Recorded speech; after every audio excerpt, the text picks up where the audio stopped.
جب اسے ہوش آیا اور اس نے سر اٹھا کر دیکھا کہ رات کی سیاہی آسمان پر سے مدھم ہوتی جا رہی ہے، وہ زخموں سے چور ہے، اس کے ہاتھ لہو لہان ہیں، اس نے لیٹے لیٹے بڑی مشکل سے اپنی ہتھیلیوں کو پھیلایا جو خون میں لت پت تھی۔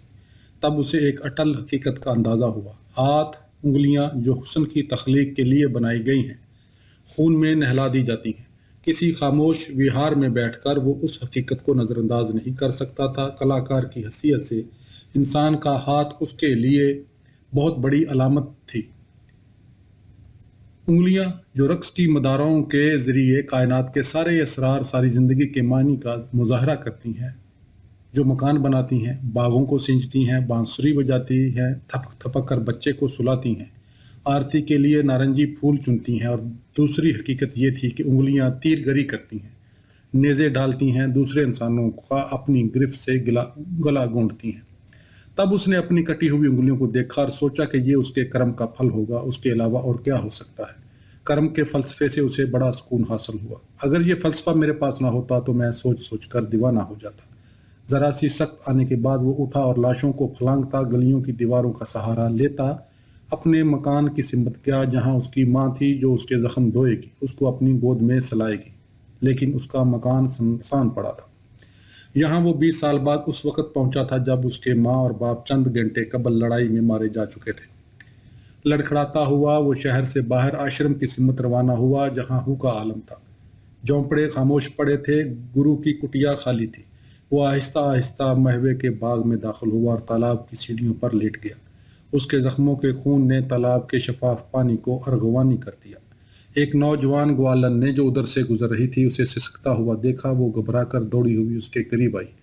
اس نے پانی سے اس کے گھاؤ صاف کیے، اسے گائے کا تازہ دودھ لا کر کھلایا، اور بجائے اس کے کہ وہ اس کا شکریہ ادا کرتا، اسے بڑے زور سے ہنسی آ گئی۔ گوالن اسے اچنبھے سے دیکھنے لگی۔ کیسا انوکھا سپاہی ہے، میدان جنگ سے لڑتا مرتا ہوا آ رہا ہے اور ہنستا ہے۔ اس کو اتنی ہنسی آئی کہ اس کا جی چاہا کہ زور زور سے کہے لگائے۔ اس وجہ سے اس نے ظاہر مذاق بھی گوالن سے یہ نہ پوچھا کہ تمہارا نام سجاتا ہے یا نند بالا، کیونکہ اسے اس سمے ہری شنکر کے الفاظ یاد آ چکے تھے: بھائی گوتم، ہر زمانے میں ہر موڑ پر تمہیں کوئی نند بالا ملے گی، کوئی سجاتا، اور وہ نزدیک آ کر تمہاری خدمت، تمہاری پرستش کرنا چاہے گی۔ اب بھی وقت ہے، آنکھیں کھولو۔ یہ دوسرا تجربہ تھا۔ اسے معلوم ہوا کہ عورت کی خدمت، اس کی پرستش کو ٹھکرانا خدا کا سب سے بڑا ناشکرا پن ہے۔ اس نے آنکھیں نیم وا کر کے بڑے سکون اور بڑے اطمینان کے ساتھ گوالن کے کنگنوں کو چھوا، پھر اس کے پلو پر سر رکھ کر سو گیا۔ گوالن اسے اٹھا کر اپنے گھر لے گئی جہاں وہ کئی دن، جب تک اس کے زخم اچھے نہیں ہوئے، اس کا مہمان رہا۔ یہ اس کا ہمسایہ گاؤں تھا، لیکن اب اجاڑ پڑا تھا۔ گاؤں کے بہت سے باسی مہاراج چندر گپت کی فوج کے خوف سے بھاگ کر ادھر ادھر چلے گئے تھے۔ گوالن نے اسے روکنا چاہا، لیکن ایک روز وہ چپکے سے اس گاؤں سے نکل گیا۔ نند بالا کہ یہی اس گوالن لڑکی کا نام تھا، بہت روئی، لیکن وہ ندی پار کر کے بہت دور پہنچ چکا تھا۔ رفتہ رفتہ ملک میں امن قائم ہوا، چندر گپت کی سلطنت مستحکم ہوئی۔ گوتم گھومتا پھرتا کاشی جا نکلا۔ وہ عالم برہمن تھا، سوائے اپنے علم و فن کے اس کے پاس کوئی اور تجارت نہ تھی، لیکن اسے فکر نہیں تھی۔ ودیارتھی برہمچاری کی حیثیت سے اسے ہمیشہ سے بھوکا رہنے اور سختی اٹھانے کی عادت تھی۔ اسے یہ بنجاروں کی ایسی زندگی بری نہیں لگی، مگر اب وہ عالموں کی صحبت سے اور ان سے بحث کرنے سے بچتا تھا۔ کاشی میں ایک ناٹک گھر کی نائکا سے اس کی ملاقات ہوئی جو دیکھتے ہی اس پر رجھ گئی۔ اس نے گوتم کو اپنی منڈلی میں شامل کر لیا۔ اپنی کٹی ہوئی انگلیوں سے اب وہ تصویریں نہیں بنا سکتا تھا، مورتیاں نہیں ڈال سکتا تھا، ناچ نہیں سکتا تھا، صرف اداکاری کے ذریعے اپنا اظہار کرنے کا راستہ اس کے سامنے تھا۔ طالب علمی کے زمانے میں اس نے ناٹک لکھے تھے۔ فن اداکاری کا مطالعہ اس کی تعلیم کا ایک جزو رہ چکا تھا۔ وہ فلسفی، عالم، چترکار، اب نائک بن گیا۔ نٹ شاستر میں لکھا تھا کہ اداکار کے لیے ضروری ہے کہ اس کی آنکھیں طویل ہوں، ہونٹ سرخ، دانت چمکیلے، اس میں وقار، تمکنت اور غرور ہونا چاہیے۔ اسے فن عروض، فن خطابت اور فنون لطیفہ پر دسترس حاصل ہونی چاہیے۔ گوتم میں یہ سارے وصف موجود تھے۔ یہ علم بحر ذخار تھا، اس کا رتبہ بلند تھا، اسے بھی رقص اور موسیقی کی مانند الوہی حیثیت حاصل تھی۔ کہا جاتا تھا کہ برہما نے اندر کی خواہش پر پانچوں وید کی حیثیت سے ناٹک قائم کیا۔ شیو اس فن میں دیوتاؤں کے استاد بنے۔ پاروتی نے اپسراؤں کو اپنی شاگردی میں لیا۔ وشواکرمن نے رنگ بوم تیار کی، پر ایک مرتبہ گندھروں اور اپسروں نے ایک تمثیل میں ایک رشی کا مذاق اڑایا، جس کی بددعا کی وجہ سے ان اداکاروں کو دیو لوک چھوڑ کر دنیا میں آنا پڑا۔ یہاں بھی ان کے درجے میں کمی نہیں آئی۔ اداکار کشی لوگ کہلاتے تھے، کیونکہ رام کے دنوں دونوں بیٹے خانہ بندوش مغنیوں کے بیس میں اپنے باپ کے دربار میں پہنچے تھے۔ سارا عالم بہروپ سے خوش ہوتا ہے۔ گوتم ان روایتوں کے متعلق سوچ کر خیال کرتا، بہروپ ایک اور حقیقت ہے۔ ناٹک کا فن بہت ترقی یافتہ اور ہمہ گیر تھا۔ بھرت منی نے اس کے قوانین کی تشکیل کی تھی۔ انہوں نے 48 قسم کے نائک اور 450 اقسام کی نائکاؤں کی فہرست بنائی تھی۔ انہوں نے ہدایت کاری اور رنگ بوم کی آرائش اور اداکاروں کے اوصاف کے متعلق تفصیل سے لکھا تھا۔ سکون اور توازن تمثیل کے لیے لازمی تھا۔ شدید المیہ اور قتل و دہشت کے مناظر سے گریز کیا جاتا تھا تاکہ تماشائیوں کے ذہنی سکون میں خلل نہ پڑے۔ فراق تمثیل کا خاص موضوع تھا۔ گوتم نیلمبر نے بھی اس روایت کو قائم رکھا۔ فراق کے علاوہ اور کون سے موضوع وہ اپنے لیے منتخب کر سکتا تھا؟ نرتیا اور نرت کے سام گیت میں اس نے خود کو سمو دیا۔ ایک روز ناٹک گھر کی اس نائکا نے اس سے کہا، میں نے سنا ہے تم بہت اچھا ناچتے ہو، مجھے بھی سکھلا دو۔ تم کو سکھلا دوں؟ تم کو ابھی اور سیکھنے کی ضرورت ہے، گوتم نے چڑ کر کہا۔ مجھے تو کچھ نہیں آتا جاتا۔ اس روز اس پر شدید بدمزاجی اور چڑچڑاہٹ کا دورہ پڑا ہوا تھا۔ وہ سہم گئی۔ پھر اس نے آہستہ سے کہا، پتہ نہیں، لوگ کہتے ہیں انہوں نے تم کو خود ناچتے ہوئے دیکھا ہے۔ کون لوگ؟ وہ پھر گرجا۔ جانے کون؟ ایودھیا کے کچھ نٹ بتا رہے تھے، ایک دفعہ انہوں نے جنگ سے پہلے کسی تہوار میں تمہیں ناچتے دیکھا تھا۔ ایودھیا کے گوتم کا دل ڈوب سا گیا اور وہ یک لخت نرم پڑ گیا۔ اسے اس لڑکی پر ترس آیا، وہ اس پر کتنی بری طرح فرفیتا تھی۔ بیچاری، وہ کون لوگ تھے؟ اس نے پھر کہا، کیا معلوم، ناٹک گھر میں دسیوں طرح کے لوگ آتے جاتے رہتے ہیں۔ لڑکی نے ذرا بے پرواہی سے جواب دیا، اچھا اب میں گھنگرو باندھتی ہوں۔ وہ اوما تانڈو کرتی رہی۔ وہ اسے دیکھا کیا، پھر اس نے آنکھیں بند کر لی۔ گھنگروؤں کی آواز اس کے کانوں میں پہنچ گئی۔ وہ ایک اور حقیقت سے دوچار ہوا، سارے نظام کائنات میں لے ہے، آفاق میں لے ہے، اور چدمبرم انسان کا دل جو کائنات کا مرکز ہے، شو اس میں ناچتا ہے۔ شو کسی تخیلی کی خدا کا نام نہیں جو پہاڑوں پر رہتا ہو، وہ میرے اپنے دل میں موجود ہے، وہ جو تخلیق ہے اور تخریب بھی، جو بناتا بھی ہے اور بگاڑتا بھی ہے، جو وجود اور عدم وجود، موت و زیست کا مکمل قانون ہے، اور ہر شے میں تال، لے اور سر پنہاں ہے۔ تخلیق اور ارتقاء اور بقا اور تخریب میں رقص ہے، روح کی تشکیل اور اس کی آزادی میں رقص ہے۔ برہما جس نے تخلیق کی ہے، وشنو جو بقا ہے، رور جو خاتمہ ہے، مہیشور جس نے روحیں تشکیل کی ہیں، سدیشور جو انہیں ان کے چکر سے نجات دلاتا ہے، یہ سب اس کے مختلف پہلو ہیں جو ذات مطلق ہے، جو ازلی اور ابدی رقاص ہے۔ اس ناچ کے رس اور باؤ انسان کی ساری ذہنی، دلی اور روحانی کیفیتوں کی عکاس ہے، اور آفاقی تصورات سے انہیں نسبت دی گئی ہے۔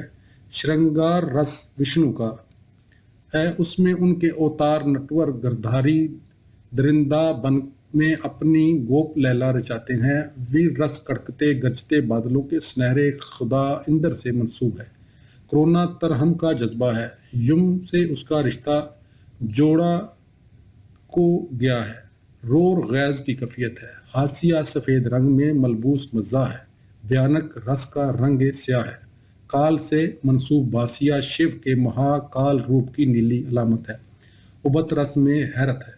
ان کیفیتوں کے اظہار کے لیے مکمل قوانین ہیں، ان کے لیے کس طرح کی اداکاری کی جائے، کیسے رنگ ہوں، کیسے پس منظر، کون کون راگ، میگھ، سری، ہنڈول، توڑی، چھایا، للت، شرنگا رس محبت کے راگ ہیں۔ گوری، سوم اور دیو کرتی ویر رس کے ساتھ گائے جاتے ہیں۔ رام کلی اور آساوری کرونا کے راگ ہیں۔ شنکر ہاسیہ کا نغمہ ہے۔ اداکار رقاص اپنے سر، اپنی آنکھوں، اپنی بوؤں، اپنے بازوؤں، اپنے ہاتھوں، اپنی انگلیوں، اپنے پیروں، اپنے پورے جسم، سارے وجود کے ذریعے کائنات و زندگی کی کہانی سناتا ہے۔ آنکھوں اور انگلیوں میں، بازوؤں میں آہنگ قائم کر کے ناچتا ہے۔ آنکھوں کے 3 طرح کے اشاروں کی 45 قسمیں ہیں۔ گردن کے 9 مختلف اشارے ہیں۔ ہاتھوں کی مدراؤں کی 4 قسمیں اور ہر قسم کی 24 علیحدہ علیحدہ شاخیں۔ ان گنت طرح کے لوچ اور جھکاؤ ہیں۔ جسم کی حرکات 108 انداز کی ہے۔ جس طرح گایتری منتر 108 دفعہ پڑھا جاتا ہے، جہاں جیسے آرتی کے پردیپ میں 108 چراغ روشن ہوتے ہیں، اسی طرح نٹراج کے 108 مختلف ناچ ہیں۔ کاشی کی خوبصورت پتراس کے سامنے ناچا کی اس نے پیروں کی مختلف چالوں کا مظاہرہ کیا۔ یہ مور کی چال ہے، یہ ہرن کی، یہ ہاتھی کی، گھوڑے، شیر اور مینڈک کی۔ کودنے کے 5 قدم رکھنے کے 10، چکر کاٹنے کے 8 انداز ہیں۔ ہاتھوں کی 247 مدراؤں نے ساری کائنات کو سمیٹ لیا ہے۔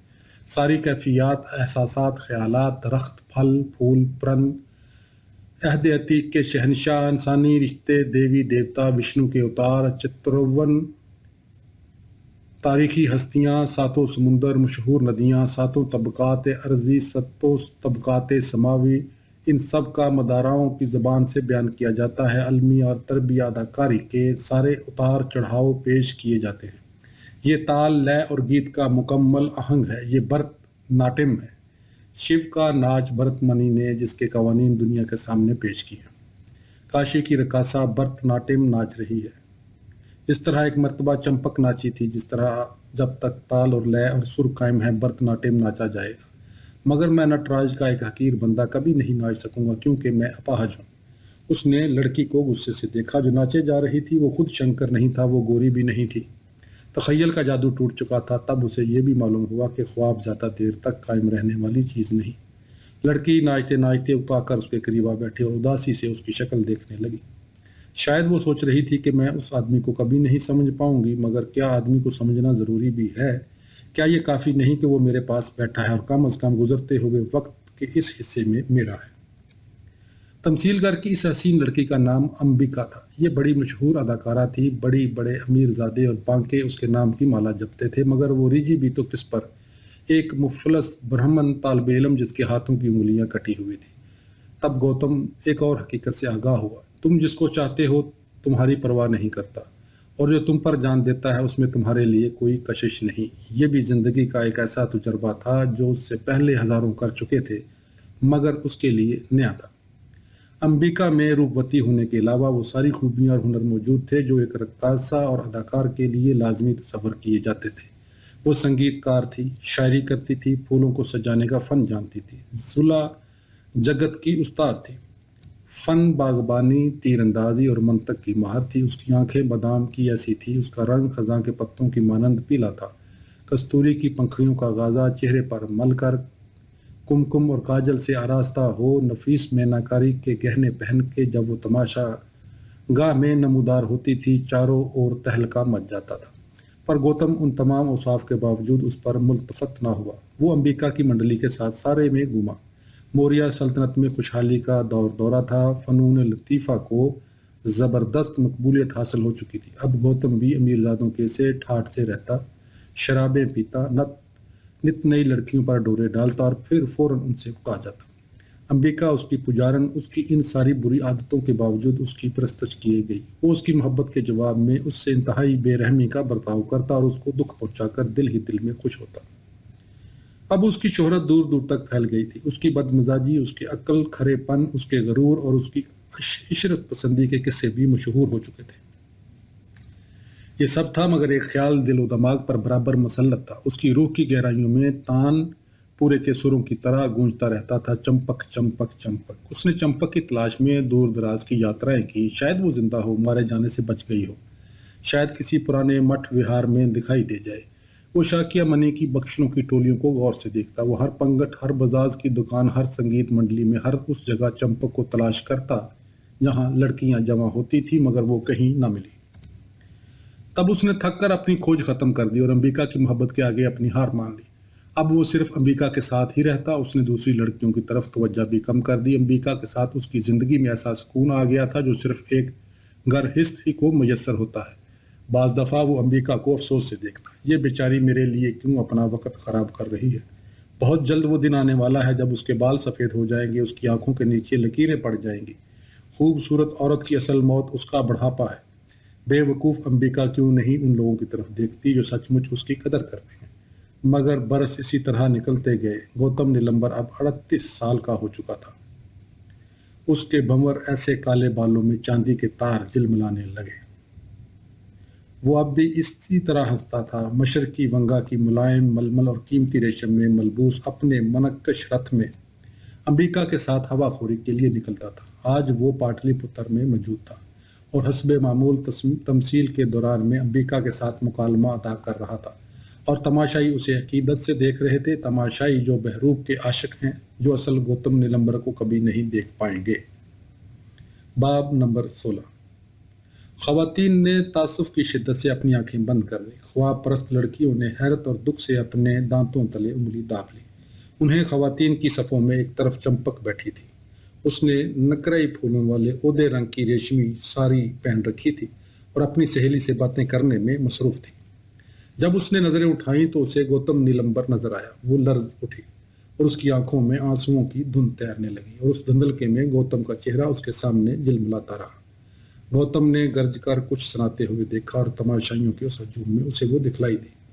وہ چند لمحوں تک اپنا مکالمہ فراموش کر کے وہ مبہوت اسے دیکھتا رہا، پھر یک لخت اس نے اپنی نظریں جھکا لی، کیونکہ چمپک جو عودی ساری پہنے اس کے سامنے بیٹھی تھی، جو اتنے انتظار اتنی تلاش کے بعد اسے یوں اچانک نظر آ گئی تھی۔ گوتم نے اسے اس وقت دیکھا جب اس کی مانگ میں سندور تھا اور پیروں میں سرخ مہندی اور بچھوے، اور اپنے چھوٹے سے بچے کو گود میں لیے تماشگاہ کے فرش پر سہیلیوں کے ساتھ آلتی پالتی مارے اطمینان سے بیٹھی تھی۔ اور آن کی آن میں وہ دوسرے کنارے پر پہنچ گیا، کیونکہ پہلے وہ مقدس تھی، اب مقدس تر ہو چکی تھی۔ وہ ماں تھی، اور اب یک بیک اس پر انکشاف ہوا کہ شکنتلا، دمنتی، ساوتری اور سیتا کیسی رہی ہوں گی، کیسی لگتی ہوں گی۔ اسے یہ بھی معلوم ہوا کہ اتفاقات، حادثے، وقت کے انوکھے کھیل بھی بہت بڑی حقیقت ہیں۔ وہ سنبھل کر پھر اداکاری میں مصروف ہو گیا۔ وہ آپ ہی آپ چپکے چپکے آنسو پیتی رہی۔ ایک شخص نے دنیا تیاگی، پھر بھی اس کی یاد دل سے نہ ہٹا سکا، وہ ہری شنکر تھا۔ ایک شخص نے اس کی یاد سے بچنے کے لیے تیاگ کی بجائے دنیا میں پناہ ڈھونڈی، اور پھر بھی ویراگی رہا۔ وہ ظاہر میں مکمل دنیا دار بنا، وہ گوتم نیلمبر تھا۔ وہ خود وہ دکھیاری نہ دنیا تیاگ پائی، نہ دنیا میں زندگی کی مسرتوں ہی کو حاصل کر سکی۔ یہ سب مایا کے کھیل تھے۔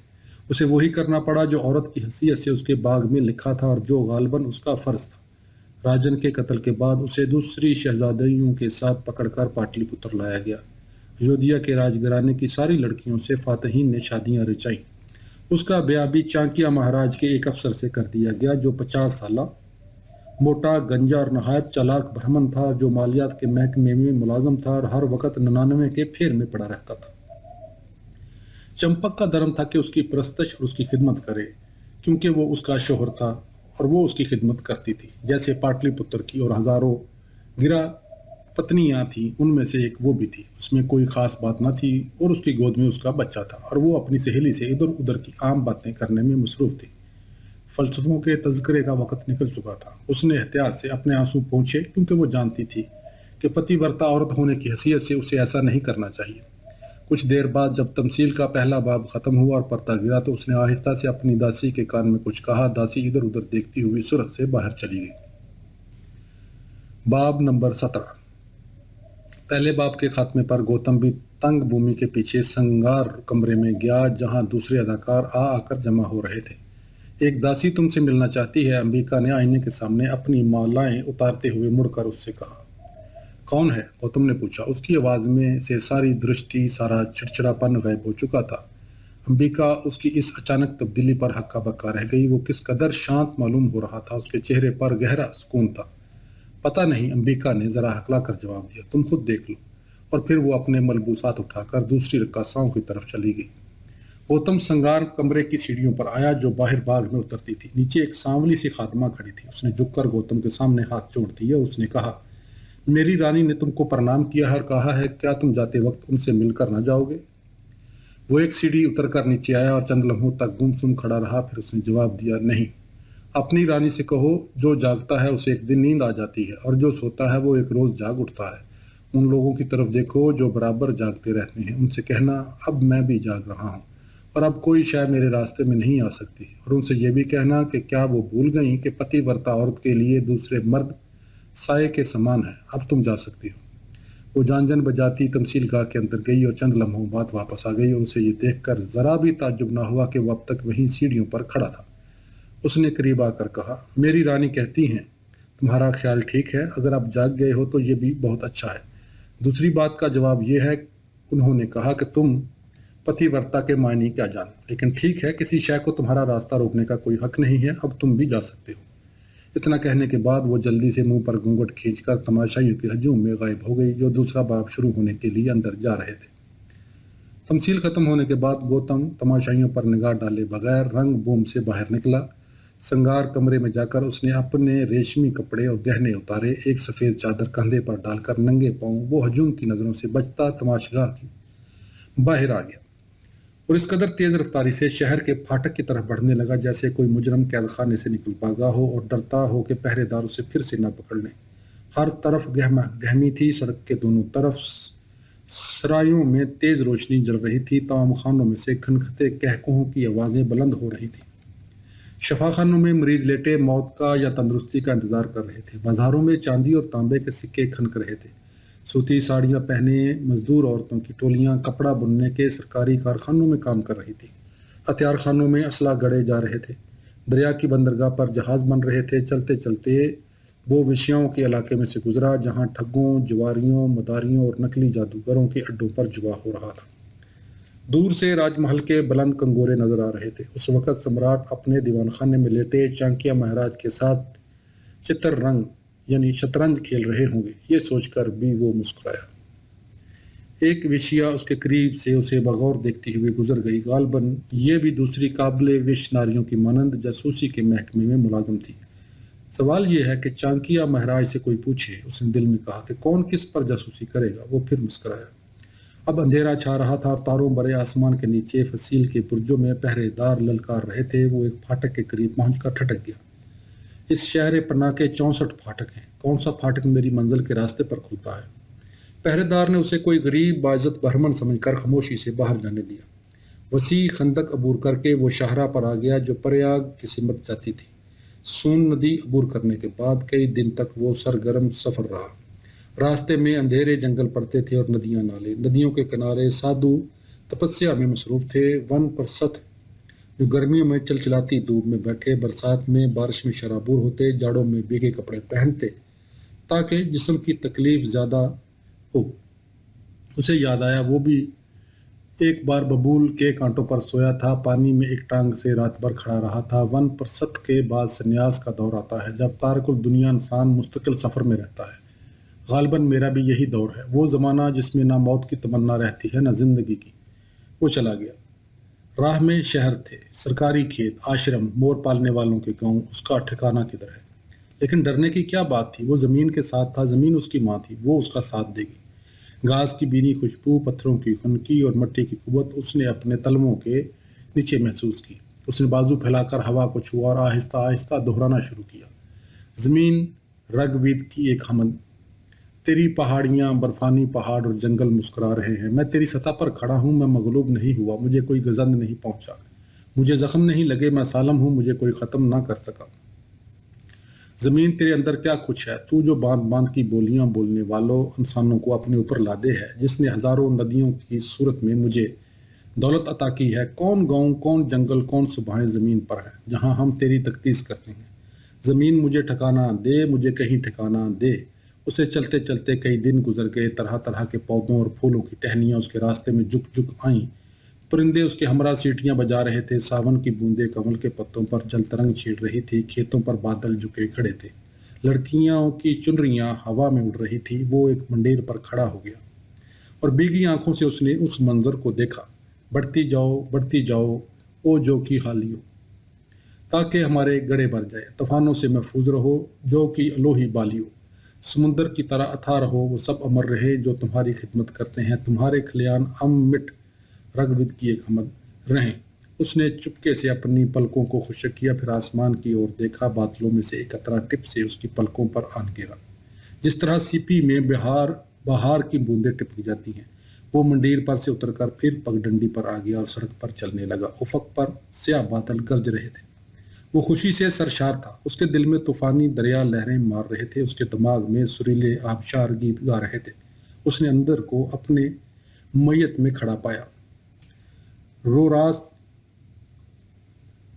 کے ساتھ ساتھ چل رہا تھا، مسرت میں ڈوب کر اس نے بادلوں پر نگاہ ڈالی، ایک درخت کے تنے سے ٹیک لگا کر اس نے آنکھیں بند کر لی، بوندیں پتوں میں سے چھن چھن کر اس کے بالوں کو بھگوتی رہی، بارش کے قطرے اس کے خوبصورت اداس چہرے پر جھرنے کی طرح گرا کیے۔ اس نے آہستہ آہستہ رور کی تقدیس کی، رتھ بان کی طرح جو اپنے گھوڑوں کو کوڑے لگاتا ہے، وہ بارش کی آمد کی اطلاع دے رہا ہے۔ آسمان پر بادل امڈ آئے ہیں اور دور سے شیروں کے دھاڑنے کی آواز سنائی دے رہی ہے۔ ہوا تیز ہے اور بجلی چمکتی ہے، پودے تیزی سے بڑھ رہے ہیں اور آسمان پر دھند چھائی ہے۔ زمین پر بیج گرے ہیں اور زرخیز بارش سب کے لیے برسے گی، گرج اور دھاڑ، دھاڑ اور گرج، پیج بو، پانی کے زوردار چھینٹے اڑاتے رتھ میں اڑتا ہوا برستا ہوا آ، تاکہ جل اور تھل ایک ہو جائے۔ رات بھر بارش ہوتی رہی، پھر صبح ہوئی اور بارش تھمی اور روشنی پھیلی۔ کنجوں میں شنکھ پھونکے جا رہے تھے، ندیوں کے کنارے برہمن اوشا کی حمد لاپ رہے تھے۔ روشنی پھیل گئی، برہمنوں نے کہا۔ ان گنت آنے والی صبحوں میں سب سے پہلی گزری ہوئی صبحوں کے راستے پر چلتی ہوئی اور اوشا زندہ انسانوں کو اٹھا رہی ہے، لیکن جو مر چکا ہے اسے وہ نیند سے نہیں جگائے گی۔ تو جس کے رتھ میں عہدے گھوڑے جتے ہیں، پروہت اور شاعر تیری تقدیس کرتا ہے۔ برہمنوں نے کہا، دولت مند لڑکی، آج کے دن ہم پر اپنا فضل کر۔ بہادر بیٹے اور گائیں اور گھوڑے عطا کرنے والی اوشا، شاعر اپنی حمد و وایوں ہوا سے بلند تر آواز میں ختم کر رہا ہے۔ خداؤں کی ماں، جگمگائے جا اور ہمیں قوموں میں بلند ترین مرتبہ عطا کر، اور ایسا ہو کہ مترا اور وردنا اور سندھو اور زمین اور آسمان ہماری حفاظت کرے۔ برہمنوں نے کہا۔ گوتم ہوا کے نرم جھونکوں کی زد میں چلتا آگے بڑھتا گیا۔ خداؤں کی ماں، جگمگائے جا اور ہمیں قوموں میں بلند ترین مرتبہ عطا کر۔ برہمنوں کی آواز اس کے پیچھے دریا پر پھیلتی گئی۔ وہ مندروں کی قطار کے سامنے سے گزر کر پھر جنگل کے راستے پر آ گیا۔ سامنے ایودھیا تھا۔ تب وہ بھیگی مٹی پر دو زانو بیٹھ گیا اور اس نے دیکھا کہ چاروں اور خلا ہے اور اس میں ہمیشہ کی طرح وہ تنہا موجود ہے، دنیا کا ازلی اور ابدی انسان، تھکا ہوا، شکست خوردہ، بشاش، پر امید انسان جو خدا میں ہے اور خود خدا ہے۔ اور سامنے ایودھیا کا سنہرا شہر تھا، جو بارش کے دھندلکے میں یوں جگمگا رہا تھا مانو سارا کا سارا سونے کا بنا ہو، اور اس میں جگر جگر کرتی تیز کرنیں نکل رہی تھی۔ پھر وہ سیدھا کھڑا ہو گیا، اس کی آواز میں یقین تھا اور شان اور غرور۔ اس نے اپنے خدا کو للکار کر مخاطب کیا۔ اس نے کہا، خداوند، تو جو آگ ہے، تو سورج ہے، ہوا، چاند، ستاروں والا آسمان، تو برہما ہے، پانی ہے، پرجاپتی ہے، تو عورت ہے، تو مرد ہے، تو نوجوان، تو لڑکی ہے، تو وہ بوڑھا ہے جو اپنی لاٹھی ٹیکتا لڑکھڑاتا ہوا جا رہا ہے، تو اپنے چہرے کا رخ ہر سمت کیے پیدا ہوتا ہے، تو گہری نیلی مکھی ہے، تو سرخ آنکھوں والا سبز طوطا ہے، تو طوفانی بادل ہے، تو سارے موسم ہے، تو سمندر ہے۔ دو پرند چہیتے دوست ایک درخت پر بیٹھے ہیں، ایک پھل کھا رہا ہے، دوسرا اسے ٹکر ٹکر دیکھتا ہے۔ اسی درخت پر انسان بیٹھا ہے، اداس، اپنی کم طاقتی پر متحیر، لیکن وہ جو دوسرے کو مطمئن دیکھتا ہے اور اس کی عظمت پہچانتا ہے، اس کا اپنا دکھ ختم ہو جاتا ہے۔ جو رگوید کی اس امٹ ہستی کو نہیں جانتا جس کے اندر خدا رہتے ہیں، رگوید کا اسے کیا فائدہ ہوا؟ وہ جو اسے جانتے ہیں مطمئن بیٹھے ہیں۔ وہ جو اسے پہچان گیا، جو لطیف سے لطیف تر ہے، جس کے بہت سے روپ ہیں، جو شیو یعنی سرور ہے۔ اور جب روشنی بلند ہوتی ہے تو نہ دن باقی رہتا ہے، نہ رات، نہ وجود، نہ عدم وجود، صرف شیو باقی ہے۔ وہ ابدی روشنی سوتری کی ہے، جس روشنی میں سے عقل پیدا ہوئی۔ اس کا حسن دیکھا نہیں جاتا، اس کے جلال اور عظمت کی شبیہ نہیں بن سکتی، وہ دل میں موجود ہے۔ تو جو پیدا نہیں ہوا، ان الفاظ کے ساتھ کوئی تھر تھر کانپتا تیرے نزدیک آتا ہے، اور وہ میری حفاظت کر۔ وہ دنیا میں تنہا پرندہ ہے، وہ آفتاب کی مانند ہے جو سمندر میں ڈوب چکا ہے۔ انسان جو اسے جان جائے موت پر سے گزر جائے گا، کیونکہ اس کے علاوہ اور کوئی راستہ سفر کا نہیں۔ پھر اس نے آنکھیں کھولی، اس کا جسم مرتعش تھا، جس طرح تانپورے کے تار جنجناتے ہیں۔ اس کے قدموں کے نیچے پانی کے بہنے کی آواز آ رہی تھی۔ اس نے نظریں اٹھا کر دیکھا، سرجو بے نیازی سے رواں تھا۔ پھر اسے لگا جیسے اسے کوئی دور سے آواز دے رہا ہے۔ بارش کی وجہ سے وہ دریا کا پاٹ بے حد وسیع ہو چکا تھا۔ اس نے غور سے سنا، لیکن آواز اس کے کانوں تک صاف نہیں آ رہی تھی۔ اس نے بہت غور سے ماتھے پر ہاتھ کا سایہ کر کے دیکھنے کی کوشش کی، اسے کچھ نظر نہ آیا۔ ندی کے دوسرے کنارے پر نارنجی پوشاک میں ملبوس ایک ہولے سا ڈول رہا تھا۔ تب اس نے گھاٹ پر بیٹھی ہوئی ایک لڑکی، اس لڑکی نے کیسری ساری پہن رکھی تھی اور اس کے بالوں میں چمپا کے پھول تھے، سے پوچھا، کچھ جانتی ہو ندی کے اس پار کون رہتا ہے؟ کچھ بخشو لوگ ہیں، لڑکی نے بے پرواہی سے جواب دیا اور پیر دھونے میں مصروف رہی۔ وہ ان میں سے ایک سامنے کھڑا تو ہے، تم اسے جانتی ہو؟ میں اسے جان کر کیا کروں گی؟ لڑکی نے حیرت سے پوچھا۔ اچھا ذرا میں اس سے مل آؤں۔ ایسی طوفانی ندی کو پار کرو گے؟ اس وقت تو یہاں کوئی ناؤ بھی نہیں ہے۔ کیا حرج ہے، ندیاں پار کرنے کے لیے ہی تو ہیں۔ موسم بے حد سہانا ہو چکا تھا، مور جھنکار رہے تھے، پیپیہے چلاتے تھے، بمبرے گونج رہے تھے، بہت سے پھول ڈال سے ٹوٹ کر اس کے قدموں پر آن گرے۔ اس نے جھک کر انہیں اٹھایا اور ندی میں بہا دیا، پھر وہ پانی میں کود گیا اور دوسرے کنارے کی طرف تیرنے لگا۔ دوسرے کنارے پر ایک ادھیڑ عمر کا بخشو نارنجی پوشاک میں ملبوس دیر سے اس کی راہ تک رہا تھا۔ گوتم کو اپنی اور آتے دیکھ کر اس کا چہرہ انبساط سے جگمگا اٹھا۔ وہ ندی آدھی سے زیادہ عبور کر چکا تھا، تب اس نے بخشو کی آواز سنی، بھائی گوتم۔ ہاں بھائی ہری شنکر، میں پہچانتا ہوں، ٹھہرے رہو۔ اس نے زیادہ تیزی سے تیرنا شروع کر دیا۔ اتنے میں پانی کا ایک زوردار ریلا آیا، جس کے تھپیڑے سے وہ کنارے کے بہت قریب پہنچ گیا، مگر اب پانی کی لہریں اونچی ہو چکی تھی۔ اس نے پوری طاقت سے ہاتھ پاؤں مارنے شروع کر دیے، مگر پانی میں اس سے زیادہ طاقت تھی۔ اسی کشمکش میں اسے ایک چٹان ایسی نظر آئی جو پانی کے اوپر جھکی ہوئی تھی۔ یہ چنڈی کے شکستہ مندر کا ایک حصہ تھا جو باہر کو جھکایا تھا۔ اس نے جلدی سے اس کی ایک کگر کو پکڑ لیا۔ اب وہ بہت تھک چکا تھا، اس کا سانس پھول رہا تھا۔ پتھر کو پکڑ کر اس نے ذرا کی ذرا آنکھیں بند کیں۔ وقت کا ریلا پانی کو بہائے لے جاتا تھا، چاروں اور وسعت تھی، لیکن پتھر کو اپنی گرفت میں لے کر اسے ایک لہجے کے لیے اپنی حفاظت کا احساس ہوا، کیونکہ پتھر جس کا ماضی سے تعلق ہے آنے والے زمانوں میں بھی ایسا ہی رہے گا۔ لیکن اس کے ہاتھوں کی انگلیاں کٹی ہوئی تھیں اور وہ پل بھر سے زیادہ پتھر کو اپنی گرفت میں نہ رکھ سکا۔ سرجو کی موجیں گوتم نیلمبر کے اوپر سے گزرتی چلی گئی۔ ابو المنصور کمال الدین نے کنارے پر پہنچ کر اپنا شیام کرن گھوڑا برگد کے درخت کے نیچے باندھا اور چاروں اور نظر ڈالی۔ اس کی تھکی ہوئی آنکھوں کو یہ جگہ بڑی سہانی معلوم ہوئی۔ سامنے ندی بہہ رہی تھی، دور جھونپڑے بنے تھے، شوالوں میں سے گھنٹوں کی آواز آ رہی تھی۔ برگد کے درخت کے نیچے کسی پیر کا مزار تھا۔ گاؤں کی عورتیں گھونگھٹ کاڑے آتی اور مزار پر پھل پھول چڑھا کر آگے چلی جاتی۔ اس نے جھک کر پانی میں انگلیاں ڈبوئیں اور پانی کی خنکی اسے بہت اچھی لگی۔ پتھروں کے نیچے جہاں لہروں کا بھنور ایسا بنا تھا، اس میں اسے اپنا چہرہ نظر آیا اور ایک لہجے کے لیے وہ متعجب سا ہو گیا۔ وہ یہاں آ کر کیا کر رہا ہے؟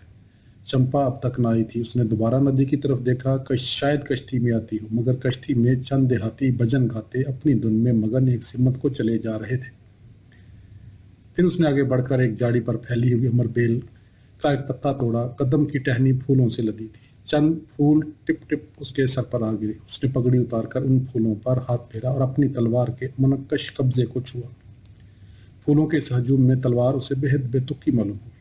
اس نے آہستہ آہستہ تلوار کمر سے علیحدہ کر کے گھاس پر رکھ دی۔ تب پانی میں تیرتی ہوئی چمپا گھاٹ پر آ گئی۔ ہم تو سمجھے تھے تم کہیں اور مرنے مارنے کے لیے چک دیے، اس نے ہنستے ہوئے کہا۔ ابھی تک تو نہیں، پر اب شاید چلا جاؤں کچھ عرصے بعد۔ کہاں؟ لڑکی نے گھبرا کر پوچھا۔ باہر، اور اس سے بھی آگے بنگال۔ وہاں جا کر کیا کرو گے؟ یہیں رہو، وہاں میرے بھائی بند ہیں۔ جھوٹ مت بولو، تمہارے بھائی بند کہیں پہاڑوں میں لوٹ مار مچاتے ہوں گے۔ گوڑ کے دربار میں ان کا کیا کام؟ تم میرے بھائی بندوں سے بہت خفا ہو، اور دوسری بات یہ کہ وہ لوٹ مار نہیں مچاتے، یہ ترکوں اور افغانوں کا مشغلہ ہے، میں عرب ہوں، میرا کام فلسفہ دانی ہے۔ اور اس نے ذرا رک کر کہا، میری ماں ایرانی تھی، اور ایران والے او بیوقوف لڑکی شیر کے پرستار ہیں، خون نہیں بہاتے۔ وہ اسی طرح ہنستی رہی۔ اب وہ گھاٹ کی سیڑھیوں پر بیٹھی اپنے بال سکھا رہی تھی۔ ہنستی رہو، ایک روز زبردستی اڑا کر لے جاؤں گا، پھر بعد میں جو چاہنا کہنا۔ ہے ایسا دیر نہ کرنا، شکر کرو یہ گاؤں ہے جہاں تم سے بات کر لیتے ہیں تو کوئی برا نہیں مانتا۔ جونپور میں اگر اس طرح تم گھنٹوں ہم سے باتیں کرتے تو دیکھتے اپنا حشر۔ جونپور میں تو میں تم کو قطعی بگا لے جا کر سیدھا اپنی حویلی میں بند کر دیتا۔ رام رام، کیسی باتیں کرتے ہو؟ جونپور میں ہمارا ایسا مہاتما سمان بادشاہ رہتا ہے، مجال ہے جو تم ایسی حرکت کرتے۔ اجی دیکھے ہیں تمہارے مہاتما سمان بادشاہ، کیوں ایسے گیت بناتا ہے؟ جو انسان اتنا بڑا سنگیت کار ہو وہ دیوتا تو نہیں، اور کیا ہوگا؟ ایک روز بہن نے مجھے ایک بڑا پیارا گیت حسینی کانڑا میں سنایا۔ بین کہتے تھے کہ یہ سلطان کی سنگیت ہے، اسے خیال کہتے ہیں۔ اب تم موسیقی پر تقریر کرو، اور کل تم اپنے برآمدے میں بیٹھی کس کو حسینی کانڑا سنا رہی تھی؟ تم کتنے آدمیوں سے ملتی ہو؟ تم کو اس سے مطلب؟ کمل جی، تو اپنا رو مجھ پر مت جھاڑو۔ صوبے دار ہوگے، اپنی فوج کے ہوگے، مجھ پر کاہے کی دونس ہے؟ میں صوبے دار نہیں ہوں، لا حول ولا قوت۔ ویسے سپاہی کا پیشہ ہی مرد کو سجتا ہے، قاتل کا پیشہ۔ پھر تم نے کمینی باتیں شروع کی۔ اچھا، اب نہیں کہنے کے، مگر تم قاتل ضرور، جانے کتنی ماؤں کے بیٹوں کو اس تلوار سے مارا ہوگا۔ ہائے ہائے! پھر وہی مرغے کی ایک ٹانگ، کتنی بار سمجھایا ہے کہ میں فوجی نہیں ہوں، سلطان کے کتب خانے کا نگران ہوں۔ وہ کیا ہوتا ہے؟ اس میں کتابیں لکھی جاتی ہیں جنہیں سمجھدار لوگ پڑھتے ہیں۔ یہ جو ٹیڑھی میڑھی لکیریں تمہارے بھائی صبح سے شام تک چوکی پر بیٹھا بائیں سے دائیں طرف کھینچا کرتا ہے، ان کی کتابیں بنتی ہیں، سمجھی؟ جانتی ہوں، مگر پھر یہ تلوار کیوں باندھتے ہو؟ یہ بڑی خوفناک چیز ہے۔ چمپا رانی اسے مردوں کا زیور کہتے ہیں، اس کے اور پگڑی کے بغیر لباس مکمل نہیں ہوتا۔ تم اودھ والوں نے افسوس کے چتوڑ اور کنوج اور مالوے اور بندیل کھنڈ کے راجپوت نہیں دیکھے۔ دیکھے ہیں کبھی؟ ایک میرا یار ہے ادلے سنگھ راٹھور، کنوج کا راجپوت ہے، کیا بانکا آدمی ہے۔ آج کل جانے کہاں ہوگا، سنا تھا گوالیر کے کرت سنگھ کی فوج میں ہے، پتہ نہیں شاید مالوے میں کہیں لڑ بڑھ رہا ہوگا۔ کمال الدین چند لمحوں کے لیے اپنے میدان جنگ کے ساتھیوں کی یاد میں ڈوب گیا۔ تم پورب والوں کو اس کے سوا اور کوئی مشغلہ نہیں کہ بس گائیں بجائیں گے، پوجا پاٹ میں لگے رہیں گے۔ ارے لڑکی، زندگی کا اصل لطف تو میدان جنگ میں آتا ہے۔ ابھی تو تم کہتے تھے کہ مارنا مرنا خالی افغانوں کا کام ہے، تم کویتا لکھتے ہو۔ وہ جنجلا گیا۔ تم عورتوں سے بحث کون کرے؟ اس نے امر بیل کا ایک اور پتا توڑا۔ دیکھو، لڑکی گھاٹ پر سے اٹھی اور اپنے سیاہ لمبے بالوں میں سے پانی جھٹک کر ان کا جوڑا بناتے ہوئے بولی، جنگ کی باتیں مت کرا کرو، میں جب تم کو دیکھتی ہوں اور یہ تلوار دیکھتی ہوں تو مجھے بڑا وہم آتا ہے۔ وہم؟ وہ کیا چیز ہے؟ تم کو سمجھانا بیکار ہے۔ وہ پھر سیٹی پر بیٹھ گئی۔ کمال الدین نے درختوں کے سائے کی اور دیکھا جو ڈلتے جا رہے تھے۔ اچھا چمپاوتی، تم کو خدا کے حوالے کیا۔ وہ اپنے گھوڑے کی طرف بڑھا۔ ایودھیا سے تم ابھی چلے جاؤ گے۔ قریب سے درویشوں کی ایک ٹولی گزری، ان میں سے ایک نوجوان نے چمپا اور کمال کو دیکھا اور پھر نظریں نیچے کر لی اور سر جھکائے آگے چلا گیا۔ یہ بھی کیا مسخرے لوگ ہیں، کمال نے اظہار خیال کیا۔ مسخرے نہیں ہیں، بڑے پیارے لوگ ہیں، ان کا مذاق مت اڑانا، چمپا نے یک لخت غصے سے کہا۔ ایک روز یہی تمہارا ساتھ دیں گے، تمہارے بھائی نے تمہیں اچھی خاصی پنڈتائن بنا رکھا ہے، میں کسی روز اس سے مناظرہ کروں گا۔ وہ کیا ہوتا ہے؟ اس میں یہ ہوتا ہے کہ کمال الدین نے جاتے جاتے مڑ کر رکاب میں سے پیر نکال کر اسے سمجھانا شروع کیا کہ جیسے دو مذہب ہیں نا، ایک تمہارا ایک میرا، میرا اور تمہارا کوئی الگ الگ مذہب ہے، میں تو ایک ہی سمجھتی ہوں۔ پھر تم نے خرقہ پوشوں والی باتیں شروع کر دی۔ تو مطلب یہ، اس نے پھر سمجھانا شروع کیا کہ دو فریق اپنے اپنے مذہب کی سچائی ثابت کرنے کی کوشش کریں، اسے مناظرہ کہتے ہیں۔ سچائی ثابت کرنے والے ہم اور تم کون؟ وہ تو ستیہ پیر ہے جو سب جھوٹ سچ کا فیصلہ کرتا ہے، کہے کبیرہ اکرام جپوری، ہندو ترک نہ کوئی۔ پھر تم نے تقریر شروع کی۔ تم کاشی جا کر اپنے کبیر کی چیلی کیوں نہیں بن جاتی؟ مجھ سے میٹھی میٹھی باتیں کرنے میں اپنا وقت خراب کیوں کرتی ہو؟ کاشی تم کو بھی ساتھ لے جائیں گے، مگر اس سے پہلے تم کو اپنی تلوار اتارنا پڑے گی۔ یہی شرط ہے؟ بالکل یہی شرط ہے۔ تم کو تو جون پور کا قاضی ہونا۔ اچھا، خدا حافظ۔ وہ دریا کی طرف بڑھا۔ اس پار وہ ٹوٹے پتھروں کا اونچا ڈیر ایسا کیا ہے؟ ارے وہ تو بہت پرانے مندر کے کھنڈر ہیں، سینکڑوں ہزاروں برس پرانے۔ اور اس کے ادھر وہ جھونپڑیاں ایسی ہیں، ان میں کون رہتا ہے؟ ان میں بھی صوفی لوگ رہتے ہیں، بھگت۔ تب تو تمہارا وقت بہت اچھا کٹتا ہوگا۔ صوفیوں کی سنگت، مسئلے مسائل، ذکر اذکار، ایک 18 سالہ لڑکی کے لیے کس قدر دلچسپ مشغلے ہیں۔ اور کیا کریں؟ تمہارے جون پور کی شہزادیوں کی طرح محل سرا میں بیٹھ کر شطرنج کھیلا کریں؟ بالکل، لیکن میری محل سرا میں شطرنج کے علاوہ کتابیں بھی ہیں، سینکڑوں، اور تم اس قدر عالم فاضل پہلے ہی سے ہو، میں تم کو عربی فارسی بھی پڑھا دوں گا۔ وہ دفعتاً جھینپ کر سرخ ہو گئی۔ کمال نے اسے تبسم کے ساتھ غور سے دیکھا۔ مگر تم عربی بولتی عجیب مسخری لگو گی۔ نہیں بھائی، تم چمپاوتی ہی رہو، تمہارے روپ میں میں نے عورت کا حسین ترین روپ دیکھا ہے۔ اچھا، خدا حافظ۔ وہ دوبارہ گھوڑے پر سوار ہوا۔ لڑکی کی آنکھوں میں آنسو جلملا رہے تھے۔ تمہارا پڑاؤ یہاں ختم ہوا، اب کہاں جاتے ہو؟ اس نے آہستہ سے پوچھا۔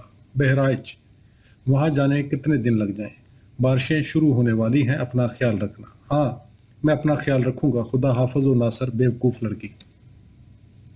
وہ اسے بیوقوف لڑکی کہا کرتا تھا، اور اس خطاب میں کتنا اتھا پیار چھپا تھا۔ وہ آنسو پی کر مسکرائی۔ کمال الدین نے گھوڑے کی باگیں موڑیں اور سڑک پر پہنچ کر غبار میں غائب ہو گیا۔